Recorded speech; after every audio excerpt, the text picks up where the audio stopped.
From larger, full-sized SUVs to smaller, compact ATVs, Sturgeon Spearing shack traffic heading on to Lake Winnebago Friday morning is slow but steady. Right now, there's definitely vehicles going out.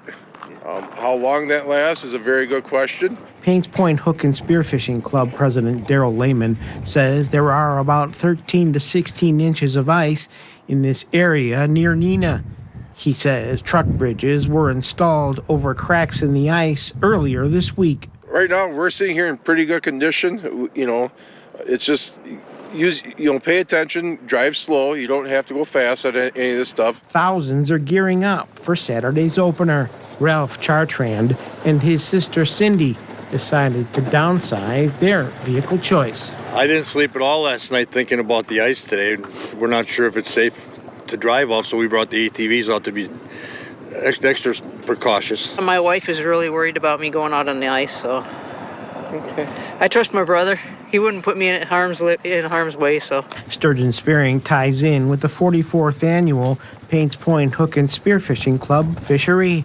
The three-day event doubles as the group's largest fundraiser of the year. All the money we raise goes back into the club. It supports our trucks and our bridges, and then obviously the building and all the expenses that go with things like that. Back on the shoreline, Darryl Lehman says this landing will get a lot of use in the coming days, and those heading onto the lake need to be ready to adjust. Things are going to change as the season goes on.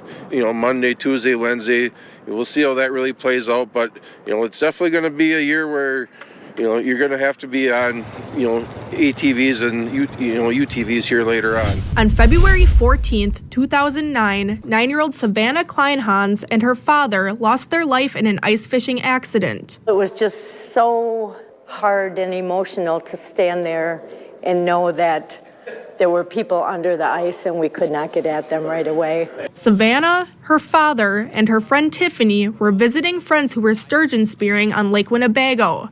I will never forget it. While traveling from one shanty to another, their truck broke through the ice.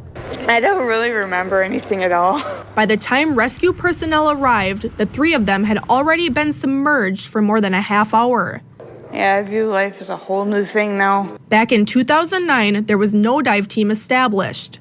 But now with multiple dive teams in the area, officials are highlighting the importance of them. If we can recover a person out of the water in that 5 to 15 minutes, maybe 20 minutes, their chances are much better for survival. Jim Peglow, Assistant Chief of Neenah Menasha Fire Rescue, says this year there have been around 6 to 10 water and ice rescues. This ice season, we've been pretty fortunate, knock on wood. And people, when the ice was in poorer conditions, were respecting that.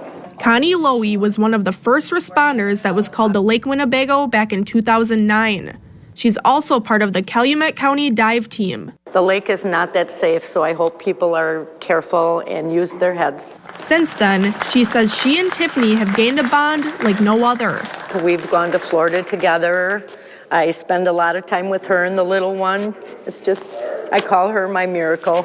Now, Tiffany is 21 years old and is thriving with her 1-year-old daughter, Savannah. It's, like I said, a miracle. God was with us. Stay safe and enjoy the weekend out there, and good luck to the spearers.